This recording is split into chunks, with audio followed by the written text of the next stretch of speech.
Jadi pendidikan Islam itu tidak hanya mengasah kepada aspek intelektual saja, tapi memulai dari aspek spiritual. Dan ini yang akan melahirkan karakter moral. Jadi kedisiplinan, kejujuran, kemuliaan, rendah hati, itu adanya di sini, spiritual, di moral. Sedangkan intelektual, itu sifatnya netral saja. Dia hanya mengambil data, mengolah jadi informasi, lalu merumuskan menjadi instruksi yang akan diteruskan kepada fisik. Siapa yang memberikan instruksi kepada intelektual untuk memberikan perintah kepada fisik, itu tiada lain adalah moral, spiritual. Jadi kalaupun ada orang yang pintar, tapi moralnya bermasalah, maka kepintaran itu hanya akan digunakan untuk berbuat sesuatu yang menyimpang. Maaf, kalau intelektualnya rendah, tapi moralnya tinggi, maka dia berpeluang jadi orang baik yang dihormati. Tapi kalau ini pintar, tapi moralnya rendah, dan acuannya nafsu, maka biasanya mencurinya lebih banyak dibandingkan dengan orang yang intelektualnya rendah, tapi moralnya pun rendah.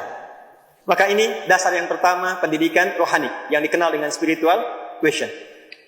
Kemudian yang kedua, Quran juga memberikan perhatian pada aspek intelektual.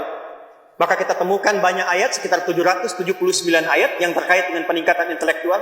Ayat tentang riset, afala yanzuruna ilal ibli kaifa khuliqat. Ayat tentang merumuskan persoalan, afala tatafakkarun.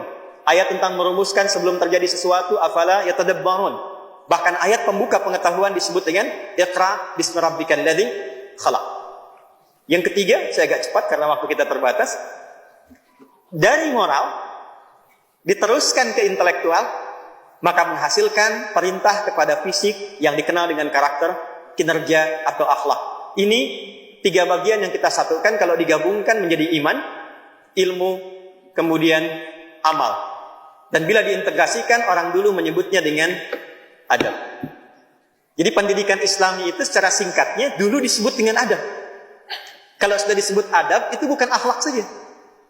Itu mencakup gabungan antara spiritual, maaf, moralnya baik, dekat dengan Tuhan, intelektual, dia pintar, sekaligus juga dia mampu mengamalkan apa yang telah dia dapati dari pengetahuan dan pendidikan moralnya.